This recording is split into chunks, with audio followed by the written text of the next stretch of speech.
folks, do you know that detergent pods are also wrapped in plastic? You know, the film around your pods, it's plastic. It ends up in our oceans and rivers and soil. But Blueland is on a mission to eliminate single-use plastic by reinventing cleaning essentials to be better for you and the planet with the same powerful clean that you are used to.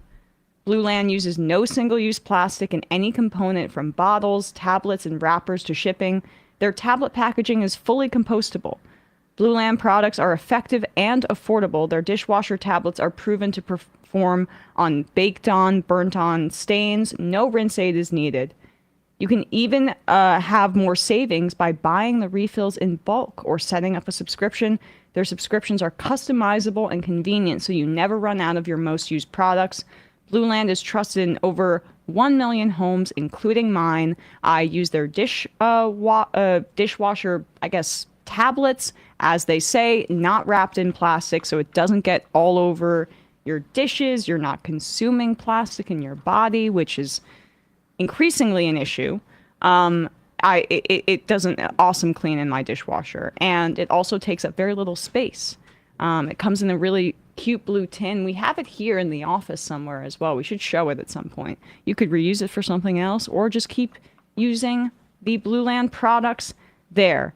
Blueland has a special offer for our listeners. Right now, get 15% off your first order by going to blueland.com/majority. You won't want to miss this. Blueland.com/majority for 15% off.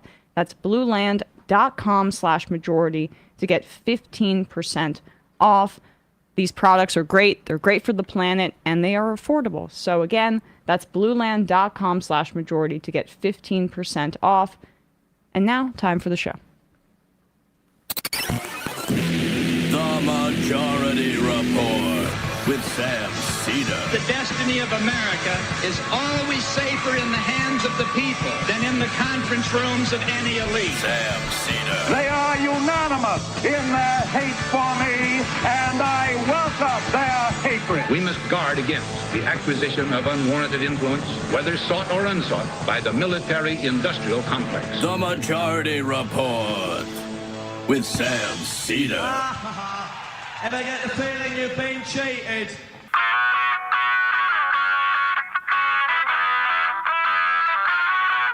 It is Thursday, December 5th, 2024. My name is Emma Vigeland, in for Sam Seder, and this is the 5-time award-winning Majority Report. We are broadcasting live steps from the industrially ravaged Gowanus Canal in the heartland of America, downtown Brooklyn, USA.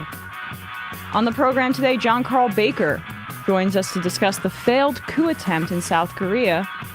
And later in the show, Giorgio Cafiero joins us to talk about Syria and the civil unrest there. Also on the program today, the police search for the man who killed the United Healthcare CEO is still underway. The killer wrote "deny and defend" on the ammo, phrases used by health insurers to deny care to folks.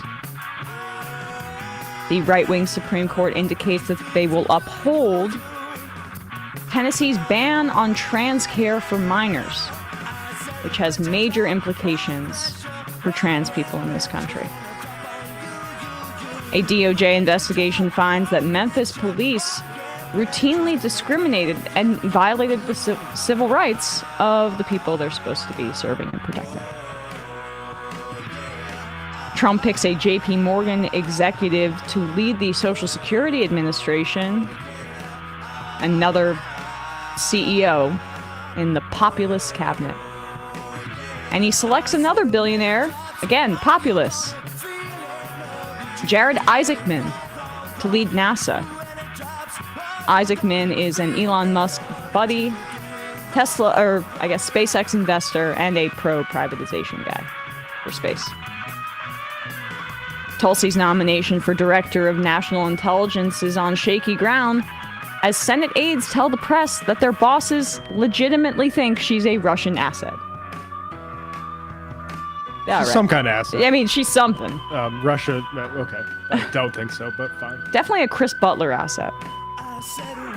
Pete Hegseth is reportedly getting his mom to call senators and saying he will stop drinking, don't worry.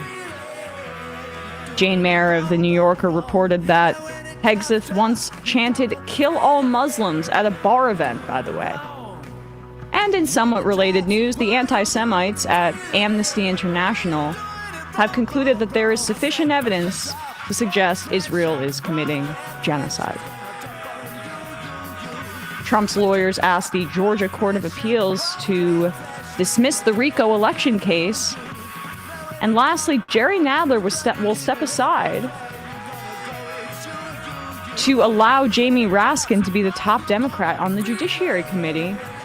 I'm hoping that this means AOC could potentially lead the Oversight Committee. We shall see. All this and more on today's Majority Report. Welcome to the show, everybody. It's an EmMajority Report Thursday. Hello, Bradley. Hello, Matt. Yo. Hello, Madly. Hello, Bat. I mean, I almost did that, so I figured that I would just follow through with it. Yeah. Let's just get right into this because yesterday the Supreme Court heard oral arguments in a case called United States versus Scrimetti. I think that's how you say the last name.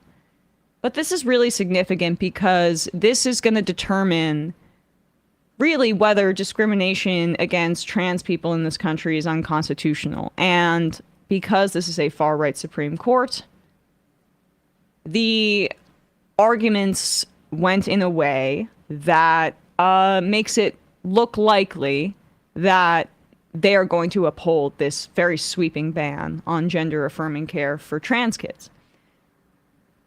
This ban in Tennessee is sweeping. It's one of those bills that's basically copy-pasted throughout state legislatures in this country from anti-trans activist groups, basically religious fundamentalists. Is that what copy pasta is? I'm like learning about these internet terms. Okay, sure. But not trying to be cheeky about it. This actually has really broad implications because the law prohibits trans youth from receiving treatments that include puberty blockers, hormone therapy, etc., that are desperately needed. And that are prescribed under different circumstances. Exactly. So here's another instance. We have abortion. Now we have this, of these Republican fundamentalists getting in between people and their health care. We don't need Republican lawmakers and lawyers getting involved with this stuff. So here is Justice Sotomayor in these oral arguments yesterday, speaking and basically questioning here Tennessee Solicitor General Matthew Rice about this ban. You're saying your state can block gender treatment for adults too? We think that if we're assuming a similarly worded statute, that there still would not be a sex or a transgender-based classification. So you're licensing states to deprive grown adults of the choice of which sex to adopt. Your Honor, I don't think that's a fair characterization. That's what you're telling me, because you're saying to me rational basis would be the review for that kind of law for adults as well. And this court has not hesitated to hold laws unconstitutional under rational basis review when they are rooted in unsubstantiated fears and prejudices. That's exactly what this court did in Cleburne. And that's to the extent, quite an interesting way to protect the population. And to the extent, Your Honor, I thought that's why we had intermediate scrutiny when there are differences based on sex, to ensure that states were not acting on the basis of prejudice. Well, Your Honor, of course, our position is that there is no sex-based classification, but to finish the answer, that to the extent that a law dealing with adults would pass rational basis review, that just means it's left to the democratic process, and that democracy is the best check on potentially misguided laws. So when you're 1% of the population, when you're 1% of the population or less, very hard to see how the democratic process is going to protect you. Well, Your Honor, you blacks were a much larger part of the population, and it didn't protect them. It didn't protect women for whole centuries. I mean, that is exactly right. This is their whole notion that they rest like their case on here is that don't worry about it. The democratic process is going to protect people. I mean, the democratic process that all these freaks say cheated Trump out of the 2020 election. Let's go over some like rights that have been secured, I don't know, since the 1950s. And if they went through the democratic process. Yes, the Civil Rights Act was passed, and that's significant. But before that, there was a lot else going on at that time. Yeah, but before that, it was Brown v. Board, which allowed for ending segregation in schools. That was won through the courts. Roe v. Wade won through the courts. Gay marriage, was it Obergefell? That's the case? Won through the courts. So how has the democratic process been working so far in securing people's rights? Because, frankly, that's incompatible with securing rights. Like, democracy is the best political system, and we have to protect it and the will of the people. I get it. And we don't have one. But exactly. But the problem also is that sometimes there are people who are minorities in this country who don't have the luxury of democracy to protect them. Because as Sotomayor points out, Black people's rights, even though they were a higher percentage of the population, they were still a minority. So the majority was able to discriminate against them. This is what the court system and the Supreme Court is supposed to be for. To delineate these rights and to protect people based on the Constitution. Because sometimes the democratic process, it doesn't really work. We have been unable to secure the right to women's health care, abortion rights via the legislature. And that's the thing that you hear from like these, honestly, I think, really naive people who say, well, you know, the Supreme Court, they really erred with Roe. This should have been done through the legislative process. Well, then why wasn't it done? I don't really care which mechanism is used to secure rights. I want the rights secured. And the fact that he's making that argument to Sotomayor means, well, you don't really care about the rights being secured. You just want to discriminate against trans people. And you understand, basically, that there's such a significant minority that you can crush them with the power of the state and with your freaky religious fundamentalist viewpoint on the world. We're not going to open up, say, whether how many states have BDS laws. We're not going to open up that to democracy or anything like that. Like we don't have a democracy. We should not be relying on the Supreme Court to guarantee rights. That's always been a problem, and the Democrats have a lot of responsibility on relying on that for so long because they should have enshrined it like they ran on a number of times before Roe was actually rescinded. But the Supreme Court is corrupted and it will not be fixed. So we need to get to a point where lawmakers start talking about how are you going to enforce that decision? Because that is how the Supreme Court has been treated before, and that's how progressives need to treat it when they want to do something like pass healthcare or do this thing. There needs to be a removal of judicial supremacy in this country where that Supreme Court is put in its goddamn place. And this co-equal branch stuff, it's over. But they basically, their primary function at this point is to kill legislation.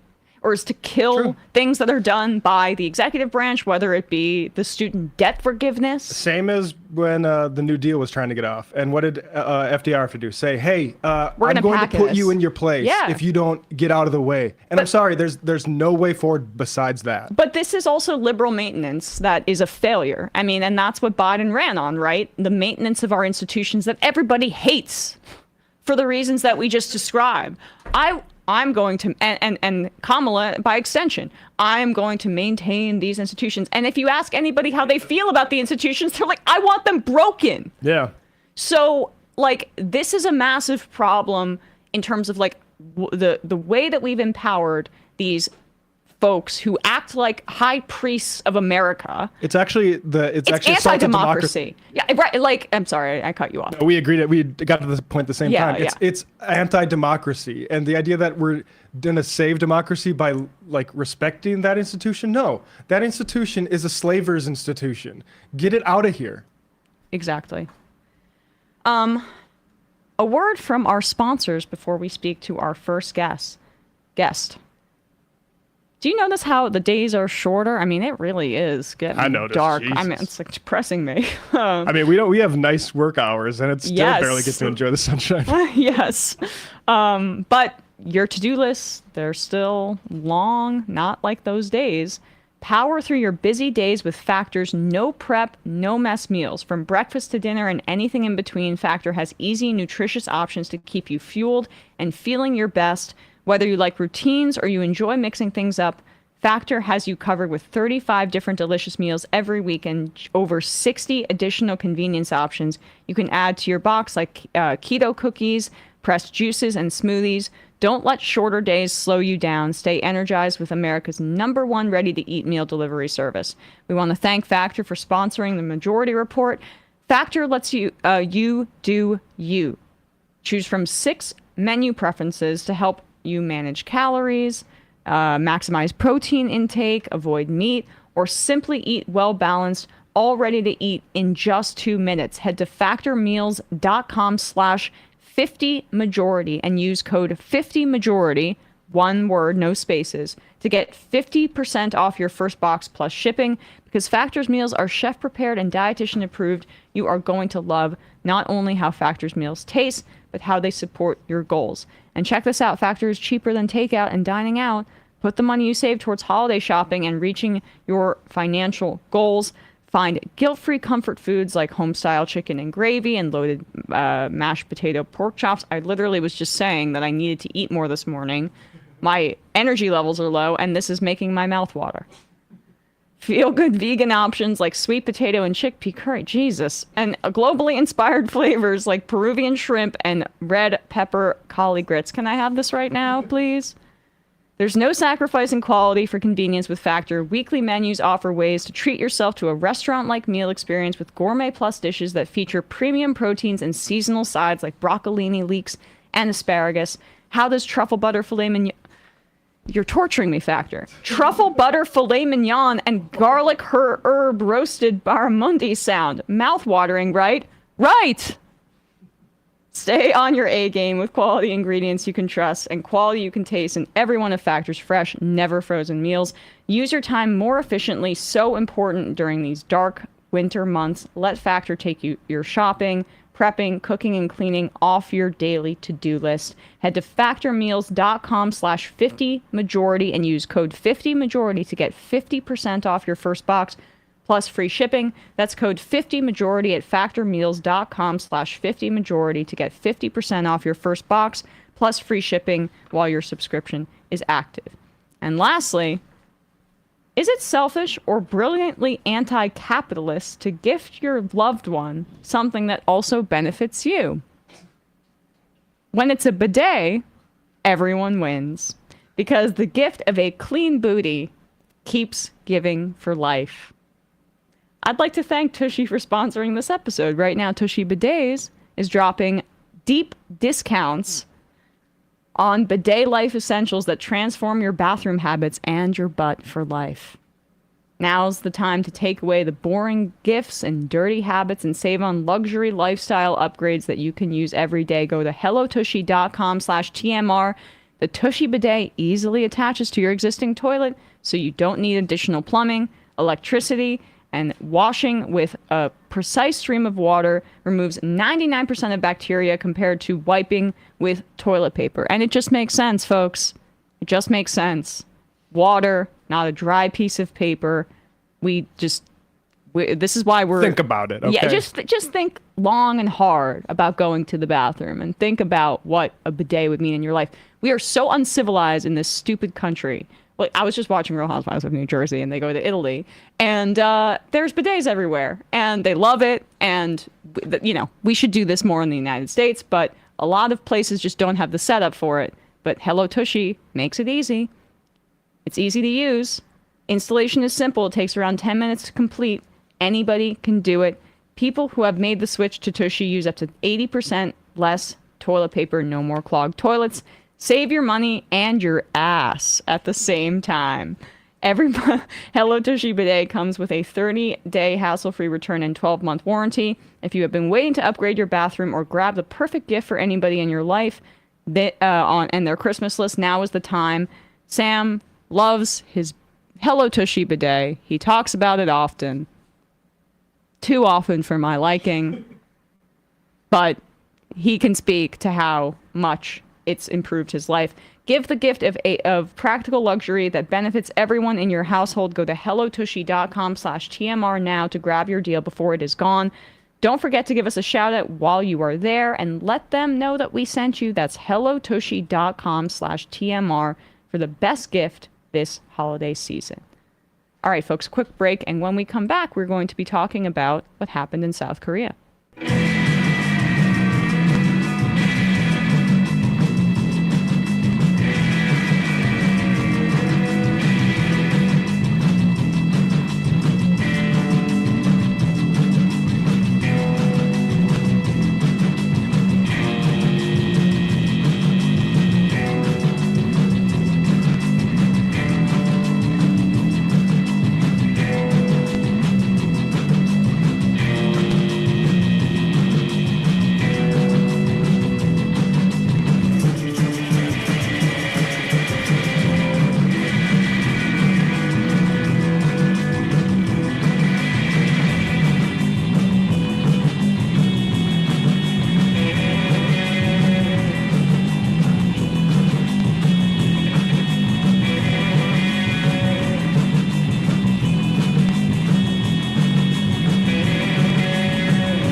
We are back, and we are joined now by John Carl Baker, Deputy Director of Programs at Ploughshares, foreign policy writer in many publications, including your latest in the Nation entitled South Korean Protesters Thwarted More Than Just a Coup Attempt. John Carl, thanks so much for coming on the show today.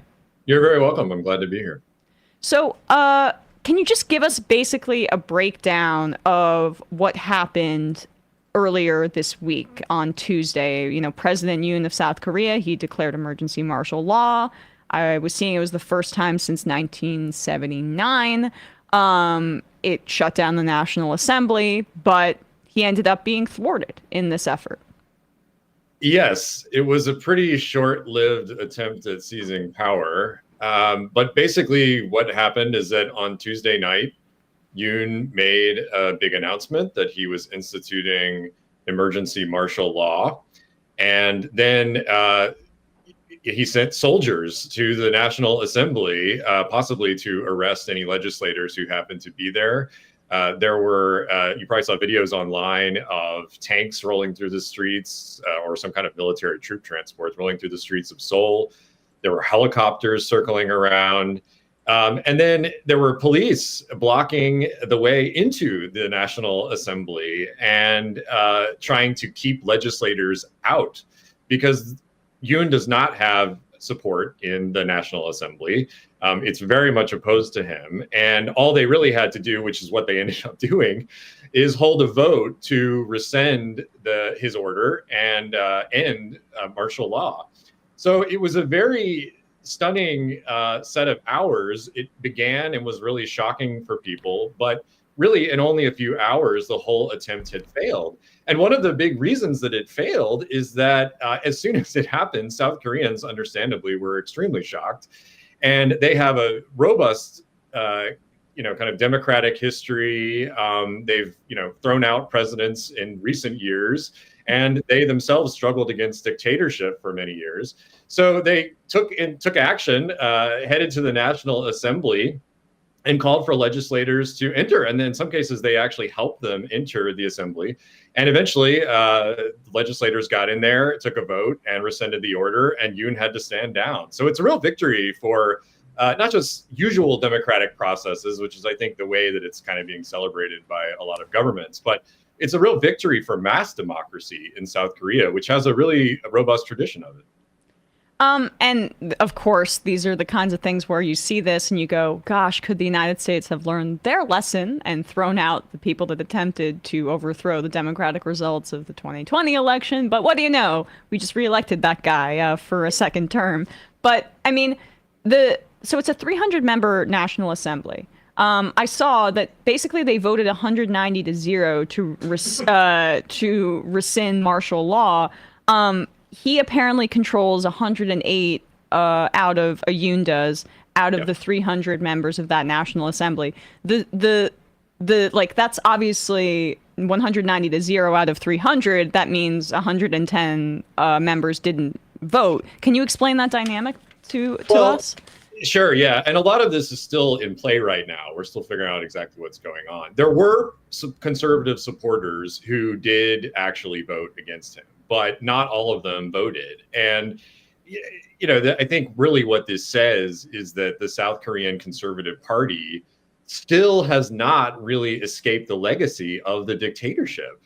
I mean, the last conservative president, Park Geun-hye, faced a huge scandal and ultimately, massive protests in the streets that led to her being removed. And during those protests, when she was really embattled in office, there was real risk of the military being used for her to seize power.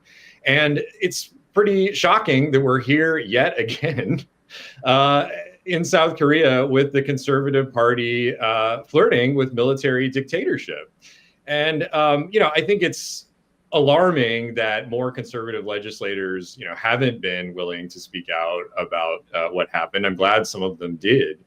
But it's a very partisan environment in South Korea, much like here. And it's perhaps not surprising that you do see people still defending Yoon, or at least kind of not rebuking him. But unfortunately, that means that they're justifying his actions, which was clearly an attempt to seize power in some sort of self-coup or whatever you want to call it. And that is very alarming. Right. And can you speak a little bit more about the history of dictatorship and conservatives in South Korea, the United States' role as well in, obviously the Korean War and the partition, and what basically that engendered in terms of the political system that you can still see today? Yeah, well, it's a very long story. And, the U.S. has really been involved in a variety of ways for many, many years. But, I mean, a lot of this goes back to the Japanese occupation. Starting in 1910, it was a 35-year occupation until the Japanese Empire lost World War II. And when Japan occupied Korea, it didn't just, send Japanese folks over to control everything. They worked with some indigenous Koreans to institute their imperial regime. Yep. And which included obviously enslaving women for sexual purposes. It's a really disturbing history. Yeah, it's a brutal occupation, and the thing about it is that this is not ancient history. I think a lot of people in the United States and elsewhere just think this is like, why can't they get over this? Right. Why are they still so up in arms about Japan? But people who were victims of the imperial regime are still alive and seeking justice. I mean, that's why it's a very live issue.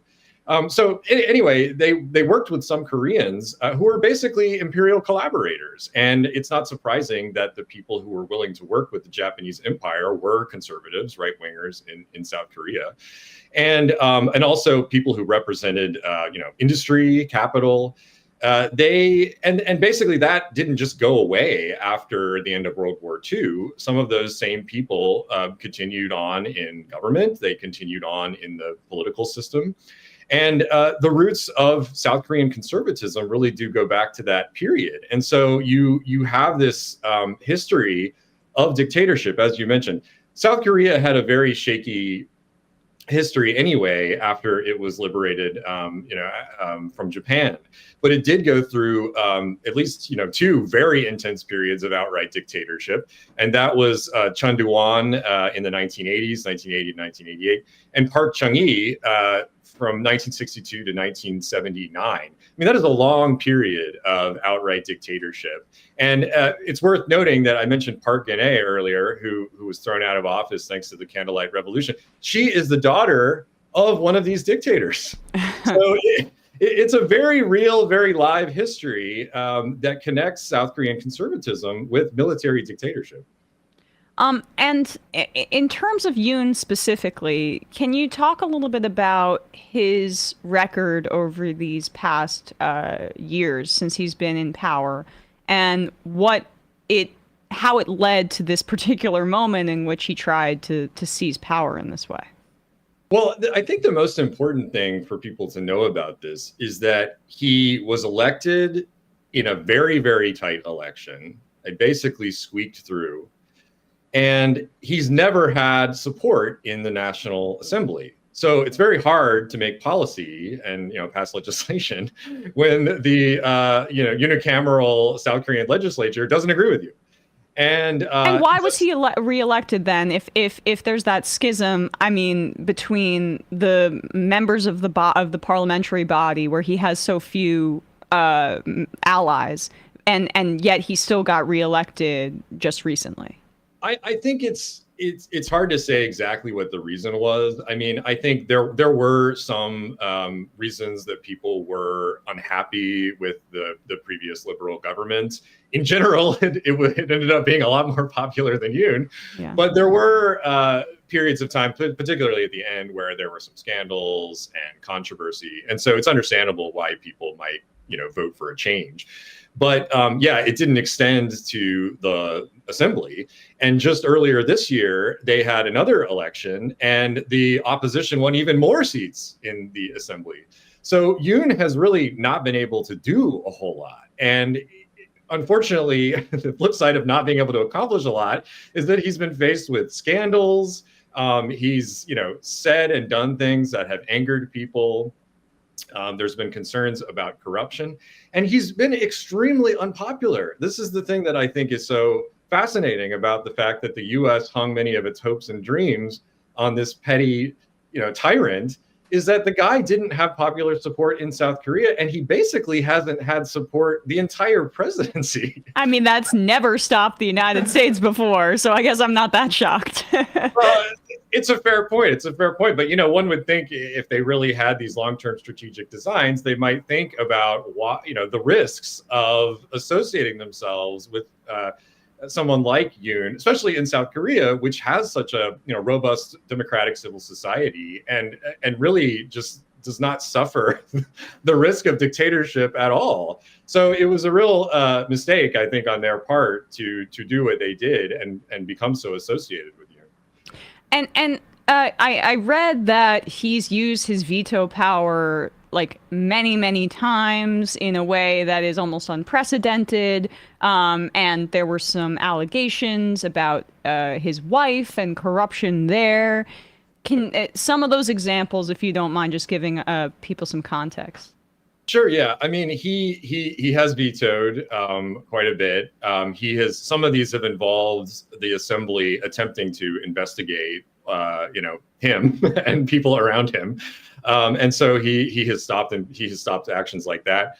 His wife, the First Lady of South Korea, was caught on video accepting a gift, a very expensive purse, and this was a huge controversy in South Korea.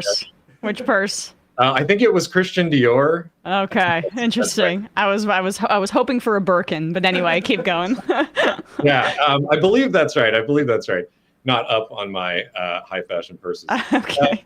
But I think that the actual event itself was maybe a fairly minor scandal when you stack it up to other things. But it was such a perfect illustration, I think, of the fact that the populace saw the Yoon administration as corrupt, as out of touch, and as doing things that most South Koreans just didn't want. And so it's really not a surprise that, not only were people shocked when he tried to institute martial law, but that they took to the streets to stop this, because this is not a presidency with a lot of support in South Korea.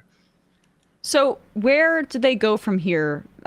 Is impeachment, is removal on the table? What has happened since Tuesday in that front? Well, as I understand it, they have begun the impeachment process. It is very likely that he will be impeached. There's been speculation that he might run. I've seen people talk about him fleeing from the country. We don't really know. It seems like what's going on right now among people in his administration, and maybe among this conservative party, is they're trying to maybe find other places, other points of blame other than Yoon, which is an interesting strategy. I don't think that's going to work. It appears, I think, that his defense minister was one of the people who was very much responsible for the declaration. And so there's been some speculation that maybe they're trying to blame him instead of the president who implemented it. I do not think that's going to work. So yeah, it's very likely that he will be impeached or removed from office, that he will preempt the situation somehow by trying to flee or resign. But yeah, his presidency is over. There's no future here. And in terms of his presidency, I know that there have been budget cuts. I don't know if it's fair to describe it as austerity, but what has he accomplished, and what has been the reaction from the South Korean public? Are those actions in and of themselves very unpopular, or is he kind of just an unpopular figure, or is it a blend of both? I mean, I think it's a variety of things, but if it helps to illustrate this, I mean, he has said pretty wild pro-capital things, even when he was running for election. There was a big controversy because he, at one point, when he was running for office, said that people should be allowed to have 120-hour work weeks, which is a pretty wild claim. And as you can imagine, one that does not go over well in South Korea, which has a lot of very powerful trade unions. And so it gives you an example. 168 hours in a week. So yeah, that's not acceptable. Okay, yeah, sorry, keep going. And it was the response to the opposition floating a proposal to basically establish a set of maximum hours. So he was sort of saying, there shouldn't be maximum hours. You should be able to work as much as you want. But he's a South Korean conservative. And while South Korean conservatism is kind of defined by opposition to the North, it does have a lot of similarities economically with what we would think of as kind of classic conservative governance here in the United States. So yeah, support for big business, austerity measures. I mean, these are things that, there are South Korean conservatives obviously in the country, and his party, the PPP, does have some base of support. But you can imagine this is very controversial. And not only does the opposition dislike it, but the robust civil society that South Korea has, which, like I said, is very much bound up with the power of trade unions and labor organizations like that, they're not going to stand for something. And that's part for this sort of proposal. And that's part of the reason why Yoon has been so controversial. Can you speak a little bit about his militarism and the fact that he partnered with Biden on this AUKUS agreement, which basically was a way to put submarines and other, I don't know if they're nuclear capable, but basically armaments in China's backyard. And it seems as though Yoon was very willing to go along with this kind of militaristic approach that the Biden administration has pursued as it relates to China. Sure, yeah. Well, they're two separate things, but they are related and they need to be understood in tandem. AUKUS is an agreement, US, Australia, UK, and it involves, giving attack submarines basically to Australia so that they can patrol the Pacific. What the Biden administration has been doing in South Korea is to try to foster what's called trilateral security cooperation between the U.S., Japan, and South Korea. Now, they're two different, things, but both of them are aimed at the same country, which is China. The U.S. is a little cagey about outright declaring that. This was certainly true with AUKUS, where they didn't outright say, we want Australia to have attack submarines in the Pacific because we want to check Chinese power. But that's clearly what it was, aimed at. And the trilateral agreements in Northeast Asia are the same thing. I mean, these are ostensibly aimed at deterring North Korea, which is clearly on South Korea and Japan's doorstep.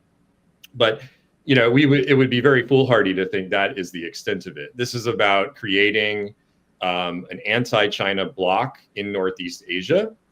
And Yoon was willing to go along with it. I mean, the United States partnered with him because, in general, South Korean conservatives tend to align with the U.S. on foreign policy. He's certainly very anti-North, as South Korean conservatives tend to be. And that's part of the reason, I think, if you wanted an explanation for the quandary I was exposing earlier about why the U.S. got in bed with this guy, the truth is that they did because it was an opportunity they had. I mean, when he won that razor-sharp election, this was their chance, because the liberals and others in South Korea have a quite different approach to relations with China. It's not that they're pro-China or anti-US for that matter, but they want to preserve some degree of autonomy, right? They want a real partnership with the US. South Korea is a US ally, and they take that allyship very seriously, and that they want an equal partnership. What they don't want, and arguably what Yoon did, is basically to just go along with whatever the US says. Right. And that involves, pushing back against China as part of the US plans, and particularly Joe Biden's plans, for great power competition. And so the US kind of had to go along with Yoon because this was their opportunity to implement things that they've wanted to do for a very long time. People who are China hawks, but also just, North Korea hawks and have positions like that. They have wanted greater trilateral cooperation between those states for a long time. And so the US had to seize the opportunity. What's funny about this, of course, is that the window dressing for this whole agreement was that the U.S., South Korea, and Japan, and Biden, Yoon, and Japanese Prime Minister Kishida were out there defending democracy in Northeast Asia. I mean, they positioned this as them defending. They said they had shared democratic values. And like I said in the piece, not even a year and a half later, after they all went to Camp David and declared this, Yoon tried to seize power in a coup. Right. And it shows you just how shallow that democratic commitment really is from him. Yes, honestly, and it just relates to so much of foreign policy over the past 4 years under the Biden administration. The declarations about democracy are so patently absurd given the regimes that they support, whether it be they're saying we want to promote democracy in the Middle East by imposing the authority that we want to rule over the Palestinians, and we're also going to work with MBS and Sisi and these autocrats. And I guess this is such a big picture kind of foreign policy point, and I'll wrap with you here, John Carl, but just that whole notion, it spreads even into our relations in Asia. We are not supporting democracies or democratic leaders in any way. I'd be hard-pressed to think off the top of my head of which democratic leader is at the forefront of our foreign policy decisions right now. It's actually anti-democracy while they tell us it's democracy. That is a fair assessment. And I think the thing to know about this is that great power competition is about raw power politics. This isn't about values. It's about the U.S. seeing China as a threat and doing what it can to try to check Chinese power. And the U.S. is willing to, partner with whoever it can partner with to try to stop what it views as the rise of China and retain the United States position as world hegemon. That's what this is about. It has very little to do with democracy promotion. Well, really appreciate your time today and giving us some context on this. John Carl Baker, Deputy Director of, I just lost in my notes, Deputy Director of Programs at Ploughshares, foreign policy writer, and the latest in the nation is entitled South Korean Protesters Thwarted More Than Just a Coup Attempt. Thanks so much for your time today. I really appreciate it. Thank you. Thanks for having me. All right, folks, quick break. And when we come back, we are going to be speaking to Giorgio Cafiero, CEO of Gulf State Analytics, adjunct professor at Georgetown University, about Syria.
We are back, and we are joined now by Giorgio Cafiero, CEO of Gulf State Analytics and adjunct assistant professor at Georgetown University. Giorgio, thanks so much for coming on the show today.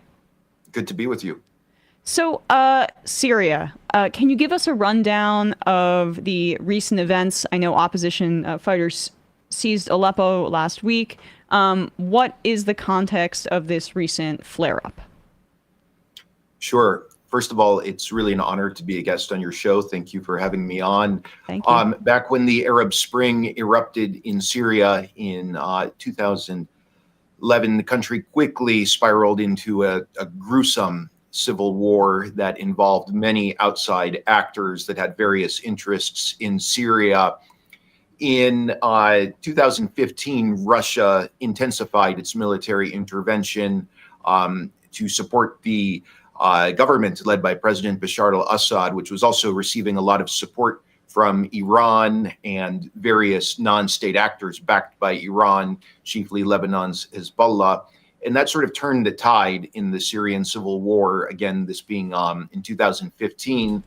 And the regime's forces took control not over all of Syria, but over a huge amount of the country, taking control of the major cities in Syria. And basically by 2020, the Syrian civil war essentially froze. And the northwestern part of Syria, Idlib, remained under the control of various opposition groups, many of them being Islamist and jihadist groups, some of them backed by Turkey. And they were really confined to Idlib. And then in the northeast of Syria, you've had a U.S. military presence, and it has been working mostly with a Kurdish group, the YPG, which is linked to the PKK group that the U.S. and Turkey and European Union consider a terrorist organization. Anyway, as I said, the conflict basically froze along those lines in 2020 as a consequence of a deal that Turkey and Russia negotiated. Now, last month, that the conflict unfroze, and we had these rebel forces led by HTS from Idlib taking over Aleppo. And very recently today, as I'm sure your viewers know, these rebels also took another important city in Syria, Hama. And that is where we're basically at right now. It was really significant, the extent to which the rebels took over Aleppo, the second biggest city in Syria, once known really as the economic capital of Syria. This is a city that the regime took back in 2016 following a gruesome, basically 1 year long effort. And right now there are so many open questions about what's going to happen next. It seems that the rebels have a lot of momentum, a lot of energy. The regime, with support from Russia's military, has not been able to push back against the rebel offensive. We'll have to see if the forces loyal to Assad are going to regroup or not. The situation is extremely fluid, to put it mildly. And can you give us some backstory on Assad and he's obviously allied with Russia. He's used chemical weapons on his own population.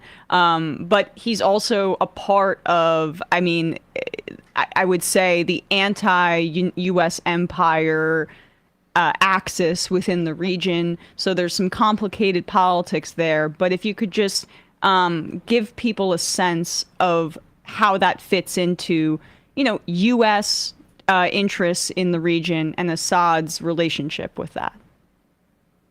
Absolutely. Well, Bashar al-Assad, the current president of Syria, came to power in 2000. His father, Hafez al-Assad, was the president of Syria from 1970 up until 2000. During the Cold War, Syria was very much in the Soviet camp, not in the U.S. camp. And Syria has, been an enemy of the closest ally the U.S. has in the region, Israel, going back to the establishment of Israel in 1948.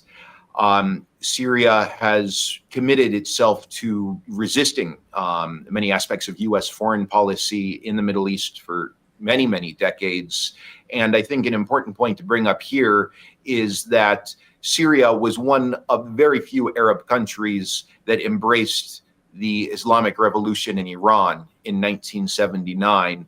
As I'm sure all your viewers are aware, that was a dramatic revolution that led to the establishment of a very anti-American regime in Iran, formerly the Islamic Republic of Iran, that has been working to challenge U.S.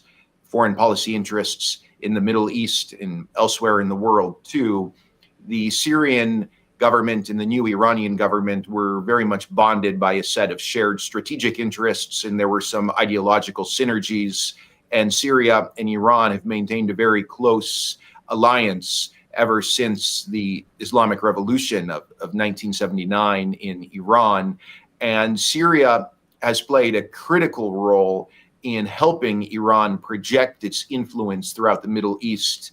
The most important non-state actor, which is allied with Iran, often called a proxy. I don't use that word myself. I think maybe better to say an ally or sort of a surrogate of Iran, is Hezbollah in Lebanon. I'm sure we'll talk about that group later on in this discussion.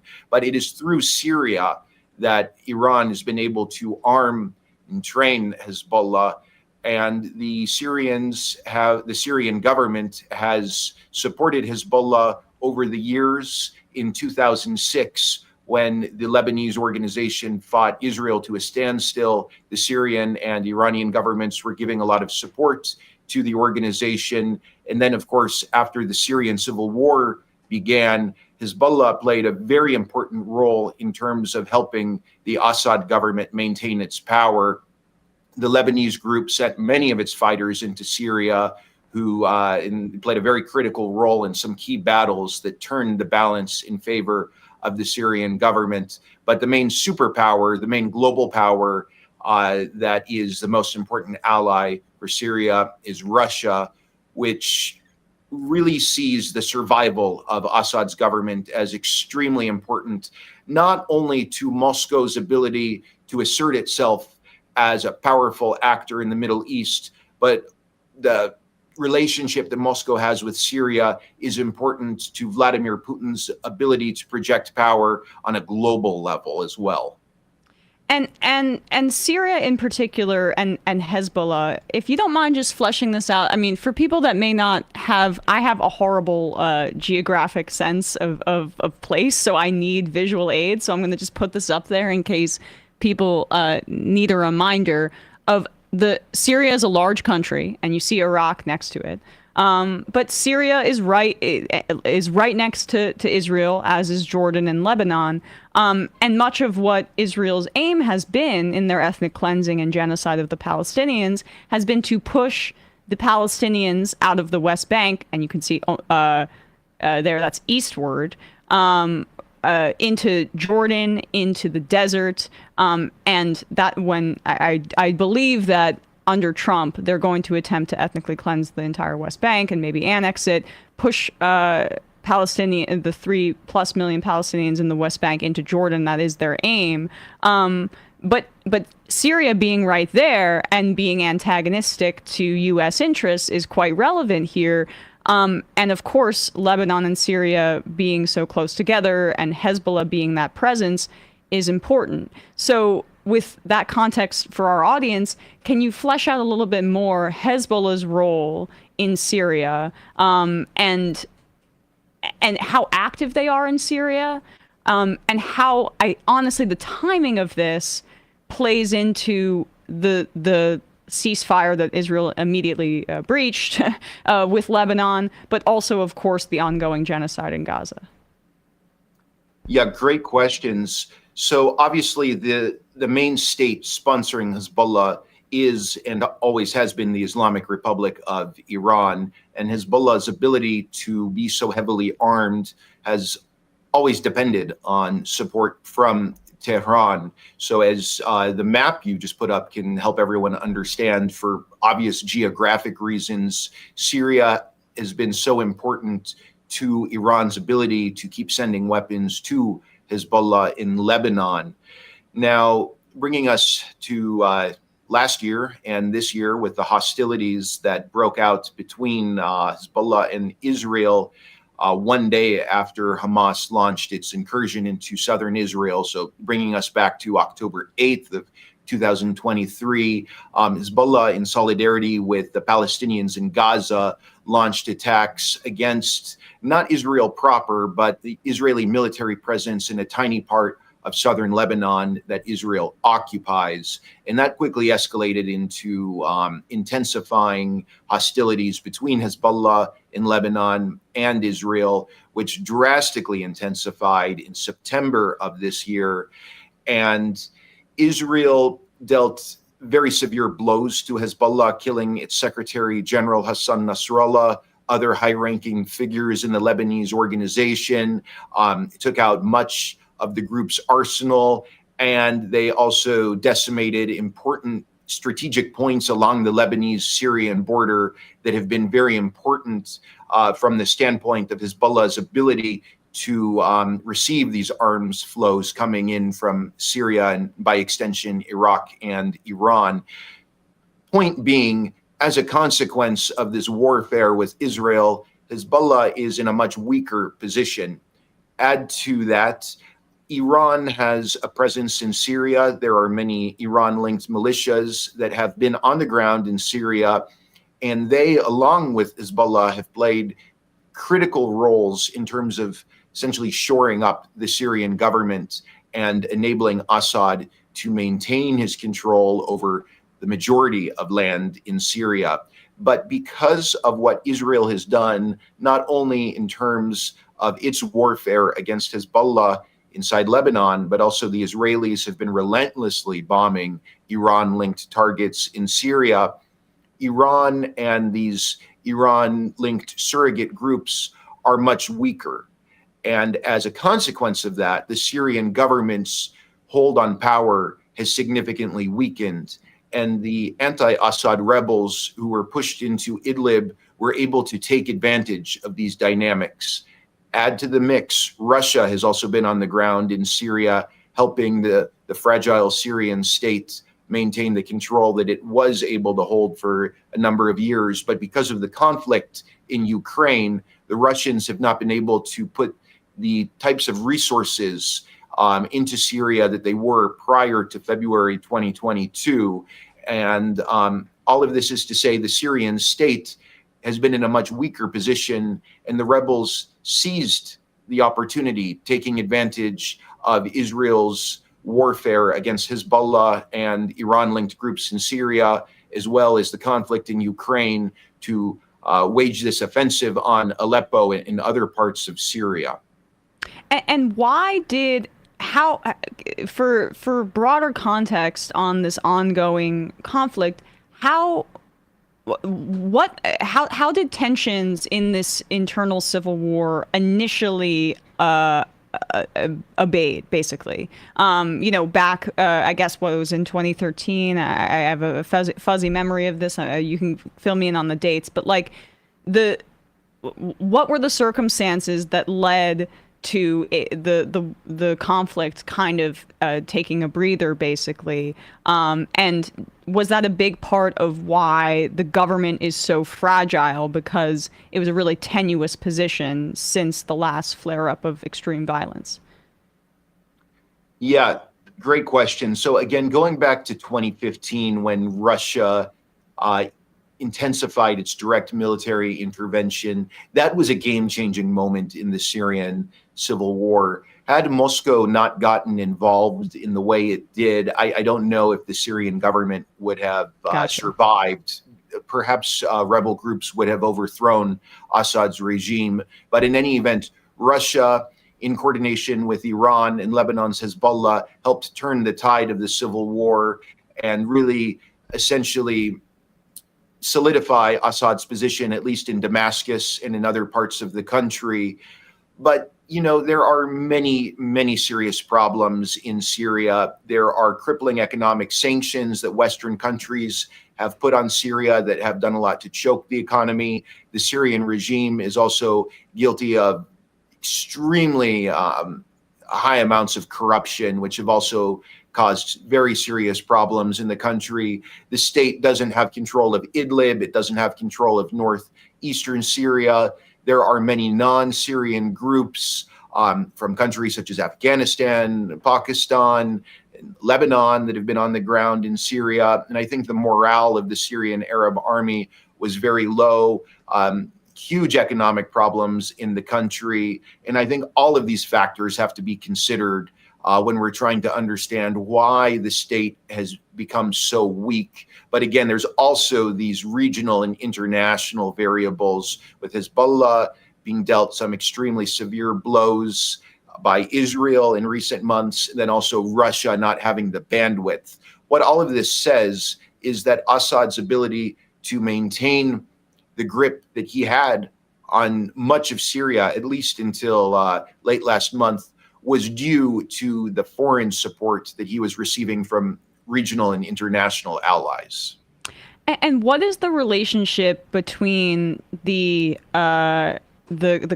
Kurdish rebels and say, Iran backed proxies, and how does Assad fit into that? Or I shouldn't say proxies, but Iran backed groups. How has Assad basically responded to those factors? Yeah, so there is certainly a history of serious tension between the Assad government and the Kurdish minority in Syria. This goes back many, many decades. This is the Syrian Arab Republic. That's the formal name of the Syrian government. And the Kurdish minority has not always done very well under the rule of the Syrian Arab Republic. That being said, though, after the civil war erupted and we saw that within the opposition, many Islamist and jihadist groups were gaining the upper hand, then I want to be very clear here. Not everyone in the opposition has been an Islamist or a jihadist, but the way things played out is that Islamist and jihadist groups became the most powerful fighting forces within the opposition. And many of the Kurds in Syria, for all the problems they had with the Assad government going back many, many years, they were extremely scared of the opposition. There is a tremendous amount of intolerance that certain elements in the opposition, particularly the Salafist jihadists, have had toward the Kurds of Syria. And many of the Kurdish communities were worried about what would happen if the Assad government would fall. So this has created some complicated dynamics between the dominant Syrian Kurdish fighting force in Syria, the YPG, which is backed by the United States, and the Syrian government. Where it stands right now, there is a U.S. military presence on the ground in northeastern Syria, roughly 900 troops. And the YPG is able to be the dominant group within the broader SDF, the Syrian Democratic Forces. And there is a certain amount of autonomy that they have in northeastern Syria, again, a part of the country that the Damascus government doesn't control. At this point, with Trump returning to the White House, the YPG has to consider the real possibility of the U.S. withdrawing its military presence from Syria. And also, well, if that is going to happen, the YPG would be vulnerable not only to the ambitions of these different rebel groups, but also from Turkey, which has waged numerous military operations against the YPG over the years.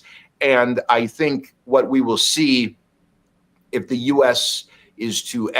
military is to exit Syria, the YPG is probably going to try to strike some grand deal with the Syrian government and sort of integrate the YPG into the Syrian government. Again, that's based on the premise, though, that the Syrian government is going to survive, and there are some question marks over that. So it's a very fluid situation, but I think the YPG does not necessarily have too many great options right now.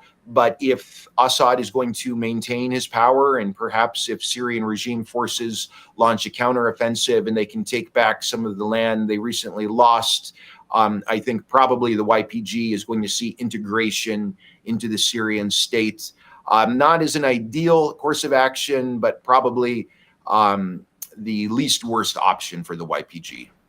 And I guess to wrap up here, just more broadly about the region, and I'm thinking about Lebanon a lot when you're talking about Syria, just like this very paper-thin governmental structure that's essentially non-functioning, and you have these groups that are seizing power in a region that has really been exploited by various great powers, but specifically the United States. They benefit from this lack of democracy in many ways because it allows for further exploitation. But these states that have been, carved up due to U.S. imperial interests, like what is the future here? I think for a functioning government in Syria and then by extension Lebanon, because obviously the prospects here are a bit grim. Well, I certainly understand where the pessimism comes from. I think we need to realize that these conflict dynamics in the Middle East are extremely contagious. We've seen the war in Gaza that erupted in October 2023. It has spilled into many other parts of the Middle East. And as we noted in this discussion, the violence taking place in Syria is in many important ways interconnected with the situation in Lebanon following the war between Hezbollah, the latest war between Hezbollah and Israel. And as long as these conflicts continue, I think they're going to continue spreading. These conflicts are not ones that any country, either in the region or outside the region, are able to control. It creates a tremendous amount of uncertainty. It's very unpredictable how events are going to unfold. I think even the most seasoned Syria experts were totally surprised by the lightning offensive that the rebels waged on Aleppo. So I would just point out that it's really difficult to predict what's going to happen next. But as this conflict in Syria is reigniting, now it's totally unfrozen, there's every reason to worry about it spilling into other countries, possibly into Iraq, Jordan, Lebanon. In some ways, it can have destabilizing effects on Turkey. It could have a destabilizing impact on Gulf countries as well. And until we get to the root causes of this violence, I think these conflicts, even if they freeze for a bit of time, they're always going to unfreeze. We saw that on October 7th, 2023. Many U.S. policymakers, many Israeli policymakers, and even many officials in Arab governments believed that the Palestinian issue was one that could be buried. Yep. But while you can bury issues, that is different from resolving them. And you can freeze conflicts, but frozen conflicts do tend to unfreeze at some point. And I think we're seeing all of that in play right now, and it's very, very unfortunate. I said that was my last question, but really, you brought up the way that the United States felt the Palestinian issue was settled, right? The Abraham Accords, Trump and then Biden both pursuing normalization with Saudi Arabia without dealing with Palestinian self-determination or sovereignty or anything, basically ignoring the issue and saying the apartheid and the oppression can continue. How does that play into into relations with Syria and with Lebanon as well? And do you feel that strategy in particular played a role in this flare-up in the Syrian civil war? Yeah, it's a good question. To be sure, the U.S. has always been in favor of Arab-Israeli normalization. And whenever there are signs that an Arab country is willing to normalize with Israel, that's something that policymakers in Washington are always excited about. And when Trump was president and he brought his administration brokered several diplomatic agreements that normalized ties between Israel and some Arab states, that was seen as a huge success. And Biden, as you noted, he tried to build on the Abraham Accords. He tried to expand the scope of these normalization deals to bring more Arab states into the Abraham Accords. But what I think many officials in Washington fail to appreciate is that right now, especially in the post-October 7th period, there is so much rage in the Arab world toward Israel. When you go to Arab countries, I mean, there is an absolute consensus that Israel is waging a genocide. In the West, there's a debate about whether or not this should be called a genocide or not. But all over the Arab world, everyone understands this to be a genocide. Yeah. And so the talk of normalizing relations between Arab countries and Israel in this current context is so toxic that Arab governments, even if they would find the idea of normalization to be beneficial, they can't touch it because they have to deal with their own population, their own citizens, and they have their own domestic politics to consider. So I think as long as Israel is continuing to wage its war on Gaza, we cannot expect the Abraham Accords to expand.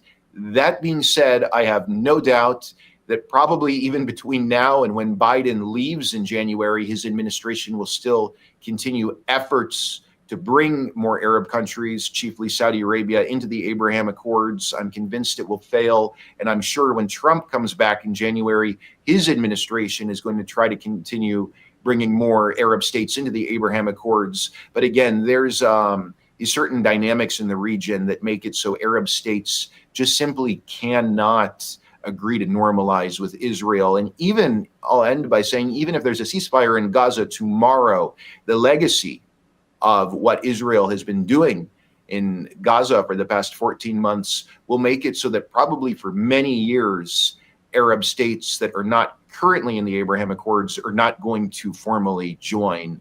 Of course, anything can happen. It's tough to make bold predictions, but I'm pretty confident in saying this. We did have one viewer question, and this is truly what I will end on here. Lee from Ohio writes in, question for the interview: is Russia likely to abandon ties to Iran and Hezbollah and the Houthis? Great question. I do not see Russia walking away from its partnership with Iran. The partnership that Moscow and Tehran have is at its strongest point now. And this has a lot to do with many factors, but a very important one has to do with the fact that Iran has played an important role in helping Russia wage its war on Ukraine. The Russians have become very dependent on Iranian drones.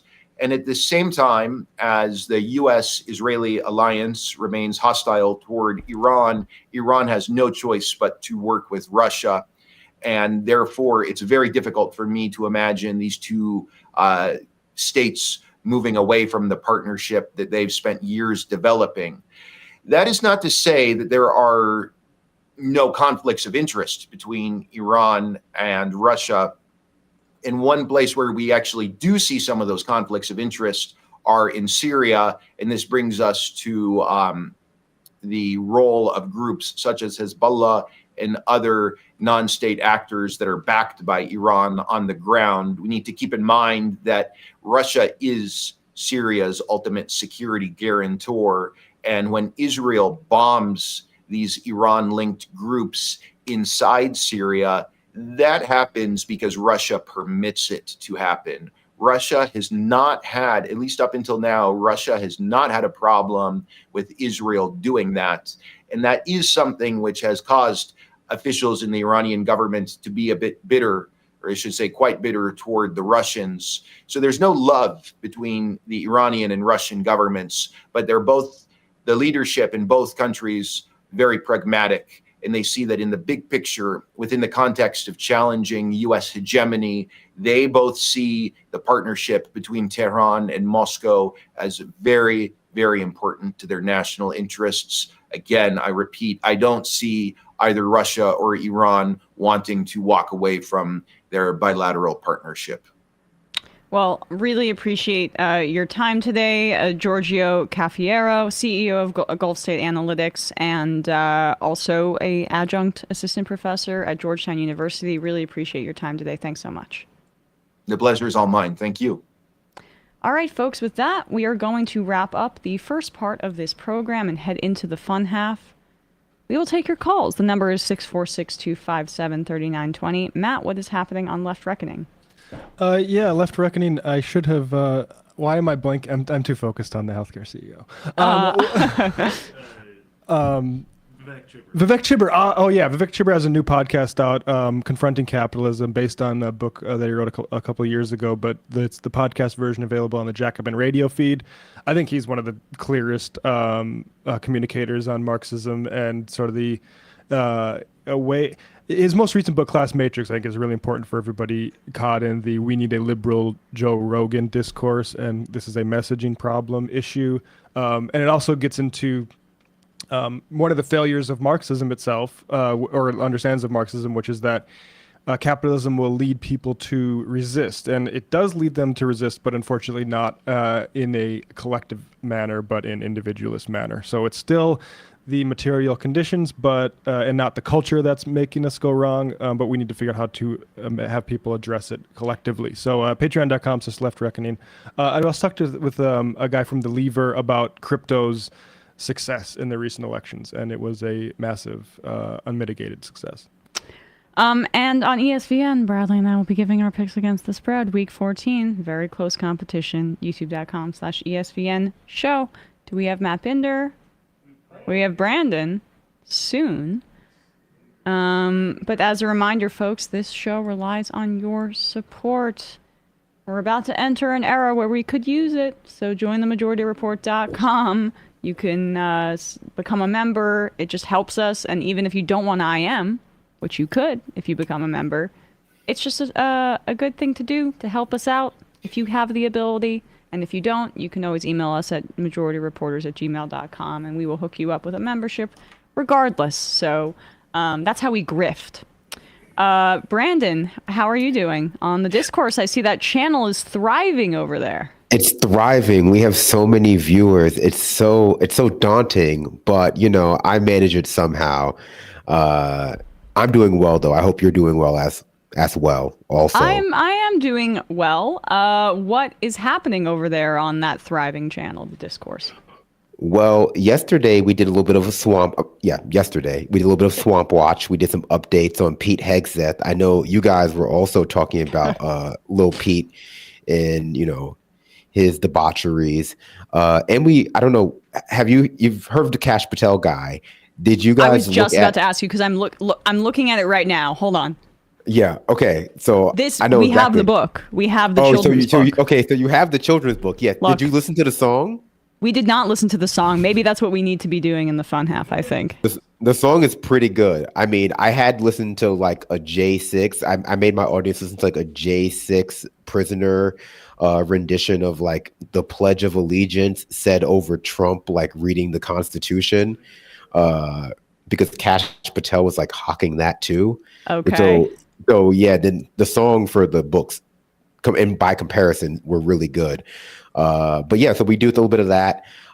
Tomorrow, I think we're going to be playing some more Disco Elysium, but also going over the updates about the CEO shooting and watching this like interesting video about this like I don't want to say scam, but this operation the DEA was running in airports where they were like seizing people's cash, like via some kind of civil asset forfeiture type scenario. So yeah, a lot going on the channel. And for those podcast only listeners, we'll have a podcast out for you as well soon. Sorry for getting behind in that. It's just been so much going on, So much. I mean, honestly, it's just crazy how quickly the news moves I'm these days. sure it's going to slow down any minute. Oh, I can't believe you guys have the book. I was trying to find like a scan of it online, but I didn't really There wanna are pay for several of those. Maybe it's on LibGen. I wonder if it's available for free. There are a number of those books. The second one is The Plot Against the King, 2,000 Mules, and then there's a third one that I can't remember. Oh, I love the Return of the King. Where'd they come up with that idea? All right. Well, we have Matt Binder, and we have a haircut to announce, it seems. Yeah, I guess this is the first time I've been on since the haircut. Looking good. Looking good. Thank you. I appreciate it. Thank you so much. What's happening on your shows? Yeah, Leftist Mafia tonight, youtube.com/Matt Binder. As for all my other shows, they'll all be relaunching soon. I've took a couple of weeks more for some of them break because I've just been, sometimes you just feel kind of burnt out. You know what I mean? Yeah, I think I know what you mean. So I had to cut back, and I went from doing 3 shows to 2 to just over the past few weeks, just 1. But I'll be ramping it back up. It's not like going to be like that for long. So youtube.com/Matt Binder tonight at 8:30 p.m. Eastern time. All right. Can I just plug one thing really quick here, guys? Well, first of all, let's all wish Matt a very happy birthday. Matt Leck's birthday. Yes. Happy birthday. Birthday boy. Throw him up on the screen. Yeah, let's Why go down would the we say street happy for his birthday to him and he's not there? We go. Happy birthday. Not singing. It would have been really funny if instead of putting up actually like a camera of Matt, you just put up the photo of the shooter. Because it kind of looks like him, doesn't it? I'm addressing all this on Blue Sky. I will say my alibi is tighter than a United Health prior authorization policy. And I'm not a Starbucks guy. I drink Dunkin' Donuts, so not me, even though it looks exactly like me. Does the guy look like you? I didn't see that. There's a picture of his face. Yeah, just the New York Times just released a picture. It seems, and it does have a little Matt Leck quality to it, but it looks not exactly him. like me. I mean, I'm oh sorry. my I would say God. Exactly. But I thought Griscom sent it to me. there's- I thought he photoshopped it to make it. No, look I like saw it on the Times. Yeah, the smiling one. Yeah. yeah. There's So there's trying to 2 steal photos. clout. One of them, it doesn't really look too much like you, but the one where he's smiling, oh my God, that could be you.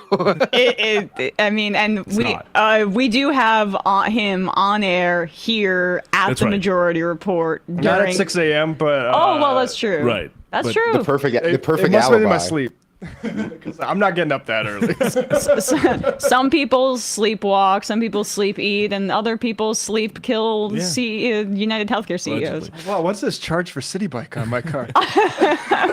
Sleep assassination.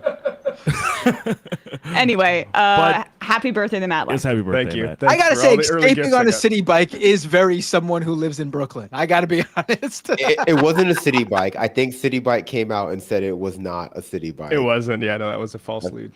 Well, okay, understood. I think he was staying in a hostel, right? That's the scuttlebutt. Who knows? Who knows? where Who he's knows? staying. Matt Leck certainly doesn't. But what's the other announcement? Yeah, before we go, we had a video, but I just wanted to plug this really quick. Drop Site News is making an attempt when Rafat Al-Arir, the Palestinian poet who was killed by Israeli forces last year, Targeted. Barry Weiss tweeted about him, and then he was assassinated. He legit, when he was still alive, said Barry Weiss is trying to get me killed by peddling misinformation, and then he was assassinated by the IDF. So tomorrow is a year from Rafat's assassination, and a book of his writings writings called "If I Must Die," based off one of his more recognizable poems, will be released on December 10th. So Ryan Grimm and the folks at Dropsite News are trying to send the book, once it gets released, to #1 in the bestseller list. So there's a pledge here to tell you that folks will buy it on December 10th. And Ryan was saying this on Counterpoints yesterday. It doesn't take a whole lot, so it would be great to see if potentially once this book gets released, a big groundswell of support for it. And Ryan made clear Dropsite's not benefiting from this in any way. No, the family is. So it's just the proceeds will go to the Alarir family. great. Exactly. So I'll put this link in the YouTube notes in the show notes, but just wanted to plug this before we go to the fun half. That's awesome that Dropsite is doing that. And in addition, if you can support the Majority Report, Dropsite, and the work that they're doing over there after Ryan, and Jeremy were kicked out of, not kicked out, but the Intercept's kind of business practices ended up falling apart, and they maintain their integrity over there. So support them if you would like to do so. All right, guys, we'll be taking calls. The number is 646-257-3920. See you there. Okay, Emma, please. Well, I feel that my voice is sorely lacking on the Majority Report. Wait, look, Sam is unpopular. I do deserve a vacation at Disney World. So, ladies and gentlemen, it is my pleasure to welcome Emma to the show. It is Thursday. I think you need to take over for Sam. Yes, please. No. I'm gonna pause you right there. Wait, what? You can't encourage Emma to live like this. And I'll tell you why. She was offered a tour, sushi, and poker with the boys. Tour, sushi, and poker with the boys. She was offered a tour, sushi, and poker with the boys. What? Tour, sushi, and poker. Tim's upset? Tour, sushi, and poker with the boys. She was offered a tour, sushi, and that's what we call it in the biz. Tour, sushi, and poker with the boys. Right. Tour, sushi, and poker. We're gonna get demonetized. I just think that what you did to Tim Pool was mean. Free speech. That's not what we're about here. Look at how sad he's become now. We shouldn't even talk about it because I think you're responsible. I probably am in a certain way, but let's get to the meltdown here.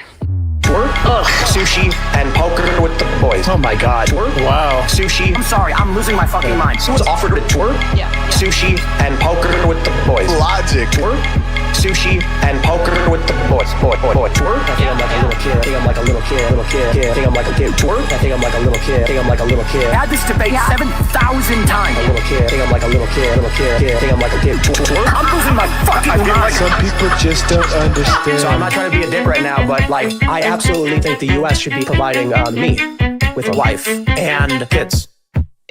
That's not what we're talking about here. Okay, all right. It's not a fun job. Tour? That's a real thing. That's real thing. Real thing. Willy Wonka tour? That's a real thing. That's real thing. Real thing. That offered a tour? That's a real thing. That's real thing. Real thing. That's a real thing. That's real thing. Real thing. That offered a tour? Ladies and gentlemen, Joe Rogan has done it again. That offered a tour? That's a real thing. That's poker with the boys. I think he might be blowing it out of proportion. Real thing. That's poker with the boys. That offered a tour? That's a real thing. That's poker. Let's go, Joey. Tour? Sushi and poker with the boys. Take it easy, buddy. Tour, sushi, and poker. Things have really gotten out of hand. Sushi and poker with the boys. Delusional. Tour, deluded. Sushi. You don't have a clue as to what's going on. Live YouTube. Sam has like the weight of the world on his shoulders. Sam doesn't want to do this show anymore. It was so much easier when the Majority Report was just you. You were happy. Let's change the subject. Right. Rangers and Knicks doing great. Now, shut up. You don't want people saying reckless things on your program. That's one of the most difficult parts about this show. This is a pro-killing podcast. I'm thinking maybe it's time we bury the hatchet. Left is best. Ultraviolet. Tour? Don't be foolish and don't fucking tweet at me and don't bitch. The way Emma has cucked all of these people, love it. That's where my heart is, so I wrote my honors thesis about it. Oh, sorry. She wrote an honors thesis. I guess I should hand the main mic to you now. You are to the right of me on foreign policy. We already fund Israel, dude. Are you against that? That's a tougher question I have an answer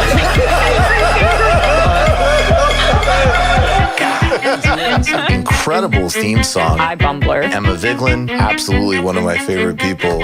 Actually, not just in the game.